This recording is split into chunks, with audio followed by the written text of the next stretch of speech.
Title: Did Napoleon really propose an alliance to Gia Long? You imagine standing on the creaking deck of a sleek French frigate, the salty spray of the South China Sea misting your face. The year is 1803, and Europe's greatest general, Napoleon Bonaparte, has just put quill to parchment in a secret letter, a letter addressed not to his ministers in Paris, but to a distant ruler in Cochinchina, Nguyen, the warlord who would become Emperor Gia Long. You lean closer as the officer unfolds an aged, yellowing manuscript. The script is elegant, almost playful, so unlike the harsh proclamations you've heard from his mouth. Sire, I propose a binding alliance. France and Cochinchina, united against the common foe of British ambition in Asia, your heart quickens.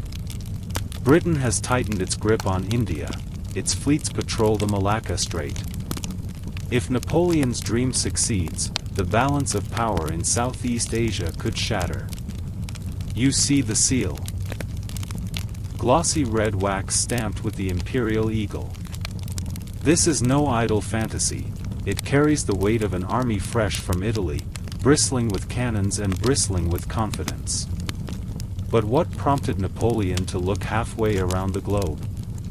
You imagine him in a candlelit map room on Ile de France, modern Mauritius, tracing the coastline of Vietnam with a quill. He dreams of cutting off British trade routes, of diverting Royal Navy resources, and of enriching France's coffers with the riches of the Spice Islands and beyond. The letter speaks of supplying 5,000 troops, advisors to modernize Nguyen's army, and warships to defend Saigon's harbor. In return, France would secure trading rights from the Mekong Delta to Tehran. You can almost feel the heat of that tropical sun as the envoy, your envoy, sets sail for Vietnam. Their mission is clandestine: deliver the missive, assess Nguyen's willingness, and return before London catches wind of the plot. But let's rewind. You are back in 1799, on the dusty plains of Egypt, where Napoleon's meteoric rise began.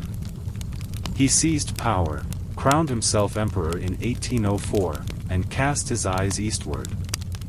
Britain's stranglehold on India loomed large. Napoleon knew that to break it, he'd need allies. You're among his inner circle as he declares, "Our destiny lies in Asia." The British laugh, calling him mad. But you believe. You hand him reports of Nguyen's guerrilla tactics against the Tay Son rebels, an underdog who mirrors your own champion's defiance. Fast forward to Paris, ministers squabble over funding. Some warn of scandal, Britain's diplomats already whisper of treachery. But Napoleon, draped in his green colonel's uniform, silences them with a gesture. History favors the bold. And so the plan sails east. You find yourself in the hold of a merchantman, charts spread before you, bound for Indochina. The journey takes months, storms rage, disease lurks, and every night you dream of the Mekong's flowing currents. Upon landing at Da Nang, you slip through shadowed temples and bustling markets. Vietnamese soldiers eye you with cautious curiosity. You carry a sealed scroll, dripping with French wax. The meeting is arranged at twilight, on the banks of the perfume river near Hue. Lanterns glow among mangroves, incense drifts through the humid air. You approach the pavilion where Nguyen awaits, seated on a golden dais, flanked by mandarins in silk robes. You kneel, present the letter, and step back. Nguyen's eyes narrow. He reads, "An alliance would secure your reign and ours. Together, we would push the British beyond the horizon." For a moment, silence stretches, thick as the monsoon air. Then he folds the parchment, his voice calm but measured. "General Bonaparte, your proposal flatters me.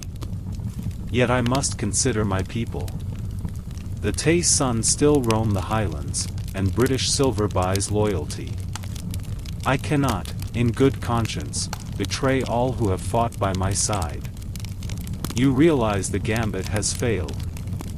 No matter the promise of French muskets or Marseillaise's rallying cry, Nguyen fears internal revolt and British retaliation more than foreign aid. You depart under cover of darkness, the letters weight heavier than your pack. Back aboard the ship, you watch the lantern lights fade into the delta's mist. Napoleon's dream of Asia dims. But imagine, just for a moment, that Nguyen had accepted. You stand again on that deck, as French frigates sail into Saigon's harbor. British ships rush to intercept, cannon fire echoes across the Mekong. The map of Southeast Asia redraws itself. French Indochina begins in 1804, decades before history took another path. Villages change hands, trade posts flourish under tricolor standards, and Napoleon, triumphant, writes a new chapter in his global empire, one that would reshape colonial politics and delay Vietnamese independence by a century. You, the reluctant envoy, witness French schools teaching Latin alongside Quoc Ngu, Catholic missionaries building cathedrals in Hue, and steamships linking Marseille to Saigon. In Paris, crowds cheer as news reels project footage of French cavalry charging across the Mekong Plain. History professors debate whether Vietnam, or indeed the world, would ever break free from European control. Yet, as you know, this is only a dream.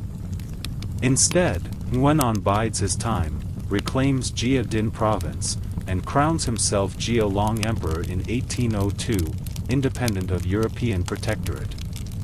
You return to Napoleon's side with empty hands. He greets you in his study, candlelight dancing on maps pinned to the walls. He places the unanswered letter in a locked drawer and says, almost wistfully, every empire has its limits. You nod, realizing that even the world's greatest strategist must bow to local realities, culture, loyalty, and the unseen currents that no map can chart. Now, look back at your own life. You've planned, negotiated, dreamed big, yet sometimes the most brilliant plan meets an immovable force. How often do you overlook the human factor, the unpredictable heart that refuses to bend? History rarely follows a single path. The road not taken, the French-Vietnamese alliance, remains one of its greatest what-ifs. It reminds you that power, however grand, depends on trust, timing, and the courage of those who hold the pen. You close your eyes and hear a final echo, the flap of a replaced flag, half-heard cannons, and a voice, Napoleon's voice, whispering, "Fortune favors the bold. But wisdom respects the past." And as you open your eyes, you realize that the real adventure lies in imagining the impossible, and learning why it never came to be.